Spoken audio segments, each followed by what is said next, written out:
You know, when you're watching a movie, especially like a sports movie with really high speeds, Formula One maybe, and you kind of wonder, is any of that actually real? I mean, movies are magic, they pull you right in, but capturing something like elite motorsports, that raw intensity, that feels like a whole different level of challenge. So today we're going deep on Brad Pitt's new Formula One film, F1. We're going to unpack how they managed to get this pretty unprecedented realism on track, because they were actually filming during real Grand Prix weekends. We'll get into the logistics, the tech they used, and, you know, what the F1 world itself thought. Really show you how they pulled this incredible thing off. Okay, so let's start there. The really fascinating bit is that, yeah, they shot this during actual F1 races. They had live track access, coordination. They were basically weaving their scripted story right into the real international F1 calendar. How does that even work? That really is the million-dollar question, isn't it? Well, the key thing, the absolute foundation, was this unique partnership. It was between the director, Joseph Kosinski, you know, the Top Gun, Maverick guy, and Formula One management itself. F1 basically had to open the doors. Without that top-level buy-in and, frankly, trust, it couldn't happen. Right. And it wasn't just like one track day. They were at Silverstone, Spa. Las Vegas, Abu Dhabi, some big ones. Exactly. And the logistics, I mean, just imagine the film crew squeezing into these tiny windows, sometimes like 10 or 15 minutes. Yeah, between the actual F1 sessions. Practice, qualifying. It's like trying to shoot a blockbuster in the middle of the actual Olympics or something. Yes. It sounds kind of crazy. It really does, and it properly blurred the lines, you know? Between the movie world and the real sports. You had Brad Pitt and Damson Idris. They played drivers for this fictional team, APXGP. They were literally given garage space, paddock space, right there alongside Mercedes, Ferrari, all the real teams. So it wasn't some isolated film set. It felt integrated, which means for you, watching it, the background, the atmosphere, how the real teams work, that's all just there. It's authentic. And the actors had to commit too, right? You mentioned Pitt and Idris. They actually trained for this.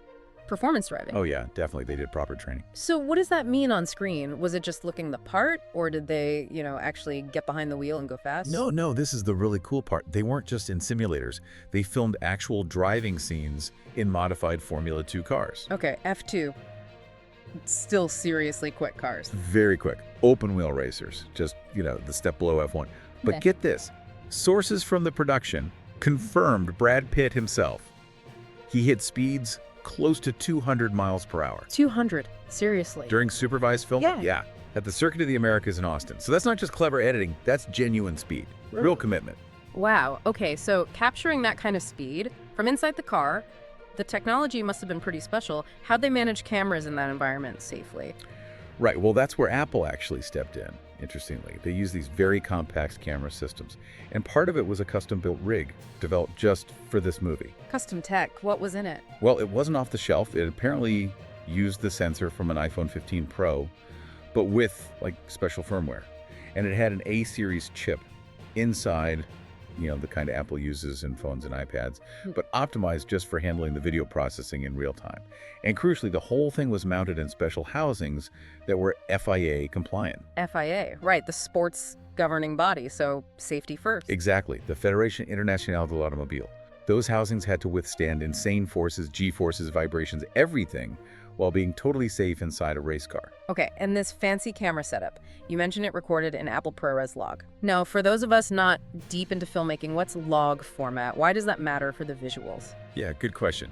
So think of log as capturing a very flat image initially. Doesn't look amazing straight away, but what it does is capture the maximum possible information about light and color, the widest dynamic range. So later, in post-production, the colorists, they have incredible flexibility. They can really shape the look, pull out details in the shadows and highlights, get that super vibrant, realistic feel. Ah, okay, so it gives them more to work with to make it look stunning in the end. Precisely. Maximizes the data captured right there on track. Yeah. And, you know, speaking of authenticity, you can't ignore Lewis Hamilton's role. 7-time world champ, involved as a co-producer. That brings up a good point, doesn't it? Like, how much does having an expert like Hamilton really add? Beyond just getting the technical racing stuff right, what do you think his biggest contribution was? Maybe something less obvious. That's interesting. I mean, yeah, the technical accuracy is one thing, but the feel, like the culture of the paddock, the way drivers carry themselves under pressure, the unspoken stuff between teammates, how a pit stop really flows. Yeah. That's stuff that's super hard to just write or direct if you haven't lived it. So I guess Hamilton's insight probably brought the soul of F1 into it, the human drama, the competitive edge, not just the mechanics. That makes a lot of sense. He brings that lived experience. Yeah. And this whole sort of unconventional way of making the film, it's really become a big part of the conversation around it now. Like with motorsport fans and regular movie fans too, it's not just about F1, it was kind of part of F1 for a while there. Absolutely. So wrapping this up, what does this all mean for you, the viewer? Well, I think what we've seen is that F1 the movie really went further than most. It embedded itself in the world it was trying to show. It pushed cinematic realism using some serious logistical planning, actor dedication, $200 per hour, and that cutting-edge tech. It's a pretty amazing example of immersive filmmaking. Yeah, it really is. And it leaves you thinking, doesn't it? About the future. Is this a one-off, a unique combination of the right director, the right star, the right sport opening of stores? Or could we see more films trying to get this embedded, this real in high-stakes environments, blurring that line even more between capturing reality and creating fiction? Or was this just lightning in a bottle, maybe too complex, too expensive to do often? What really stands out to you about trying to make a film this way?